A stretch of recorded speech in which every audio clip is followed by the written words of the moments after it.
Dampak kasus terhambatnya proyek pembangunan menara base transceiver station terhadap kesenjangan digital. Materi ini akan dipaparkan oleh Mutia Hamidah, Nindi Atika, Nita Lali Nursolina, Rahmawati, dan Tegar Raihan. Pada dasarnya, semakin berkembangnya konektivitas dan akses yang cepat terhadap informasi di era digital ini menjadi faktor utama yang mendukung transformasi sosial, ekonomi, dan kesejahteraan masyarakat. Lalu, untuk menunjang hal tersebut, pemerintah Indonesia melalui Menara Base Transceiver Station memainkan peran menyeluruh dan menyediakan infrastruktur untuk mendukung layanan telekomunikasi yang memungkinkan masyarakat untuk terhubung dengan dunia digital. Namun, dalam prosesnya, proyek ini menghadapi beberapa tantangan yang dapat mengakibatkan keterlambatan pembangunan tersebut. Kendala-kendala seperti lingkungan, konflik, lahan, hingga faktor internal menjadi faktor pendukung yang dapat menghambat proyek ini. Apa itu proyek Menara BTS, Base Transceiver Station, atau yang disingkat dengan BTS, merupakan sebuah infrastruktur telekomunikasi yang memfasilitasi komunikasi nirkabel antara perangkat komunikasi dan jaringan operator. Menara BTS ini memiliki fungsi yaitu mengirimkan dan menerima sinyal radio ke perangkat komunikasi seperti telepon seluler, telepon rumah, dan jenis gawai lainnya. Slide berikutnya yaitu pemerintah melaksanakan program pembangunan infrastruktur menara pemancar jaringan 5G untuk daerah tertinggal, terdepan, dan terluar atau 3T. Proyek pembangunan menara BTS 4G disetujui di tahun 2020. Pemerintah menurunkan anggaran 10,2 triliun, tetapi dengan catatan proyek selesai pada 2021. Namun, dalam proses pembangunan ada hambatan dari target 4.200 menara BTS, baru 1.200 unit yang dilaporkan terbangun. Namun setelah dilakukan pengecekan melalui satelit, hasilnya hanya 985 unit yang dibangun.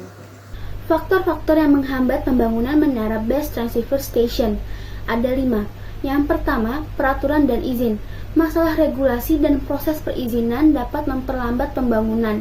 Persyaratan lingkungan, perizinan zonasi, dan aturan pembangunan dapat menjadi hambatan. Yang kedua, masalah tanah.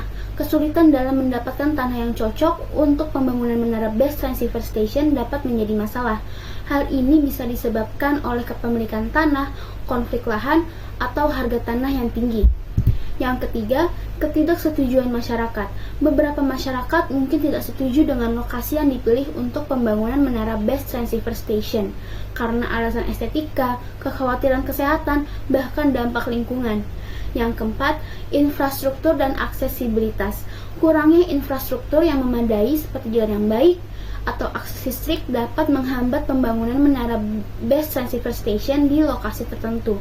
Kelima, ketersediaan sumber daya seperti tenaga kerja yang terampil dan bahan bangunan juga dapat mempengaruhi kecepatan pembangunan menara base transceiver station.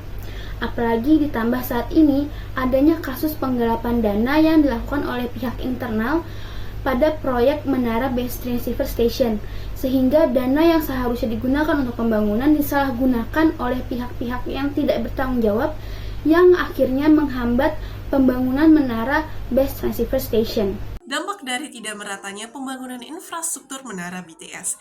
Yang pertama, ketimpangan dalam akses informasi dan kesempatan dalam merasakan teknologi digital, dalam hal ini adalah internet. Selanjutnya, kesenjangan ekonomi antar masyarakat menengah ke bawah dan menengah ke atas. Kemudian, berdampak pada pola komunikasi digital masyarakat, menyebabkan gangguan pada jaringan telekomunikasi seluler seperti sinyal yang lemah atau bahkan hilang. Padahal seharusnya digital menjadi pendorong utama dalam mengubah pola komunikasi masyarakat menuju arah yang lebih inklusif dan kolaboratif. Melalui platform online seperti media sosial, forum diskusi, dan aplikasi perpesanan, individu dari berbagai latar belakang dapat berinteraksi secara langsung, memperluas lingkup perspektif, dan menghasilkan dialog yang lebih kaya. Oleh karena itu, sebetulnya program pemerintahan mengenai menara BTS sudah cukup bagus dalam mengembangkan literasi digital dan mengurangi kesenjangan digital, sehingga seimbang antara pemanfaatan teknologi digital dan kesadaran akan resikonya. Pola komunikasi masyarakat dapat bertransformasi menjadi lebih inklusif, beragam, dan berorientasi pada pemecahan masalah. Dapat kita simpulkan yaitu terhambatnya proyek pembangunan Menara Base Transceiver Station atau BTS memiliki implikasi serius terhadap kesenjangan digital di masyarakat. Proyek ini menjadi krusial dalam memperluas infrastruktur telekomunikasi dalam mendukung konektivitas dan akses internet. Oleh karena itu, penting untuk pemerintah tetap melanjutkan proyek yang ada dengan rencana atau strategi yang baru. Menyeleksi tim penyelenggara dengan regulasi yang ketat untuk mengurangi kemungkinan penggelapan dana.